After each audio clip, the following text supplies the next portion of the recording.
better have a look around to see if I can find an earthbending teacher.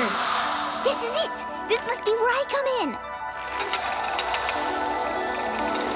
I flew all over town, but I couldn't find a single earthbending master. Here it comes. You can't find an earthbending master in the sky. You have to look underground. Who are you? My name's Tough, because it sounds like tough. And that's just what I am. Wait a minute. I sound like a guy. A really buff guy. Well, Toph, what you hear up there is the truth. It hurts, doesn't it? Are you kidding me? I wouldn't have cast it any other way. At least it's not a flying bald lady. When you guys are mapping out the third season, is the initial idea for this episode to be a sort of recap? Or was it always like, you guys, let's do a play within a play? Like, do you remember that conversation when it's first coming up? I think it was supposed to be like a Clips episode. Yeah. Right. And that's what they were going to do, right? Wasn't it? It was like, let's do a Clips episode to catch everybody up before the finale. Right. And then we were like, let's do something different. That's the way I remember it. John O'Brien? I could be making it up. That sounds right to me. Yeah. First, I just want to say that I should have retired after this because this is. This was the peak. The Great Divide is I something actually that like the Great Divide. grows on I'm gonna you. bash it. I'm gonna bash it, but I I really love it. like Artwork alone, just No all the problem with the different Great artwork Divide. going on in Great Divide, phenomenal. But this episode, Ember Island Players, is definitely a chef's kiss. Yes, Yeah. Kind of absolutely. It is. Absolutely. I do want to give a little credit to Tim. We're not. He should take more than just a little Good. credit. Little? Yeah. But John, I don't know if you remember this, but I don't really remember it being a recap or talking about a recap. I just don't remember that. Not that it didn't exist, but at some point in third season, you said, "Hey, we should do a play," and the play is about us. It was Tim. Tim pitched that. That's how I Tim, remember. that was you, Tim?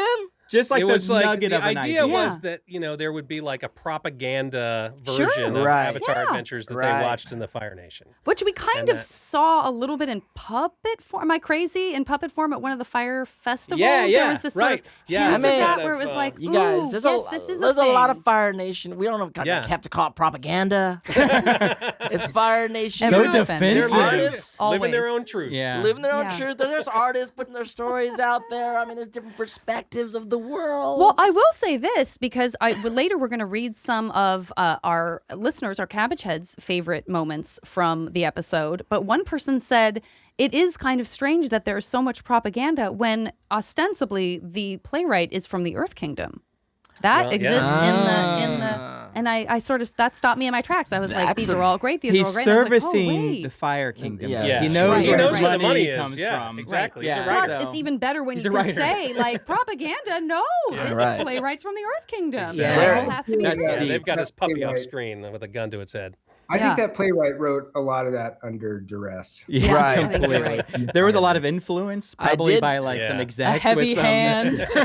during the notes. during the recap, I said I do want to find this playwright. I think we should do a document because it's so good of all the information he got. It's a lot to he's like study. the It's Ken a lot Burns. of travel. He's Who the Ken wants Burns him? of the Avatarverse. This guy Yeah, got it going he's been around. on. He's been around. Yeah. We Yeah. need to do a documentary on this guy. Yeah, He It's talked true. to everybody, He kind really of. point of did. view. Yeah, He's very talented. Yeah. So- Tim.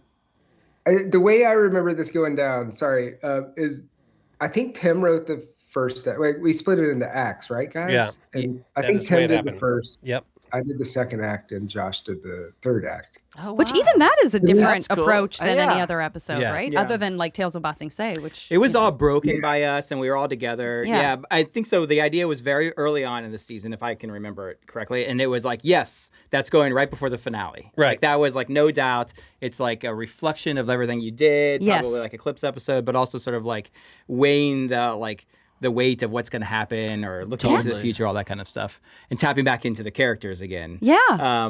And then, so we had the idea, and then we finally got there, and we all broke it together. Okay. So everyone knew The what was qualities of going the on. characters Yeah, that yeah, you would yeah. play And up. the jokes were like yeah. going through different acts with all the Yeah. writers. And it was our last episode that the writers were writing. yeah. That's right. Yeah, That's because right, we yeah. it's Mike's does the then Sozin's after Comment. that- Yeah, and then We were on our way. Yeah. Kicked out the door. But I'm sure that's what it was it's like. fascinating how self-aware you were as writers in the Yes. piece. I'm watching it now and watching the whole series over again. I'm like really enjoying all the inside jokes. I mean, at that time in our real lives, at that, I don't know what year circa this was, you guys were aware of all these things going on without the internet. The internet was not what it is today. No, the internet. But you were hearing about fan reactions because we know that you baked some of those into this. Right. So somehow it was getting back to you. There definitely were some jokes like the Zuko outfit joke where it's like your scar's on the wrong eye. That's like, that was a Comic-Con thing that went in there. I remember that. There were like, sometimes it was just sort of inside jokes, like taglines for Saga, where I think the network wanted that, and we would just like make fun of it for ourselves. Oh wow, those jokes. Because they were doing SpongeBob. Nickelodeon didn't really, Avatar didn't fit the way like a lot of their other shows do, so they were trying to like pull some things in, and so kind of jokingly we gave Sokka a tagline, which is, I forget what it was, like "I'm hungry" or whatever, over and over again. So leaning into like one-dimensional version of the characters. All I want is a full feeling in my stomach. I'm starving. For sure. There's also a reference to Aang being a prankster, which is a thing we never. That was supposed to be a thing. Like when we were first starting this show, that was going to be like a big aspect of his personality, and it was a thing we never. Right. Nobody ever. It's like the most annoying personal trait that you can give your character. It's gotcha. Like, you're the most powerful person in the universe, and also like, pull down your pants. I'm a prankster. Did I mention that I'm an incurable prankster? I don't do that. That's not what I'm like. That's something that comes up. I will say that Brian is a huge advocate of reminding people about Aang's pranksterness. In particular, that is sort of used to explain in The Great Divide when he lies. Yeah. And people, that's one of the reasons that people get upset about that episode. Is like, Aang just bald-faced lies to these people. And I think we talked about that with Brian Konecko, and Brian was like, he's a trickster, guys. It's a trickster. It's really okay. Yeah. But you see that more in Monkey Yatso than you do Aang. Like you sort of, he's kind of a trickster, and you think like, oh, okay, so that's sort of in his schooling DNA, but you don't necessarily he was trained see to it. throw pies at people. But then you also see it in this episode as they kind of allude to Peter Pan, with the egg. This is a trickster. I mean, he's the trickster of all time. That's it's Peter right. Pan. Yeah. And shout out to Kathy Rigby, the inspiration for making Aang a woman in the production. She did Peter Pan for, I don't know, 30 years on Broadway. And then Mary Martin did it.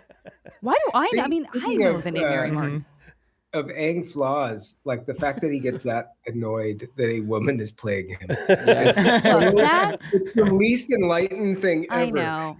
But he's 12, so it's sort of like... That still happens. Like, let's not pretend like every boy child is not going to be like, I don't need a girl playing me. No. Much like if Aang were a girl, she might not be that. I mean, we know what happens with Toph. Wait a minute. I sound like a guy. A really buff guy. Well, Toph, what you hear up there is the truth. It hurts, doesn't it? Are you kidding me? I wouldn't have cast it any other way. Bend your ear for ad-free episodes with Avatar Braving the Elements Premium. Subscribe today on Apple Podcasts.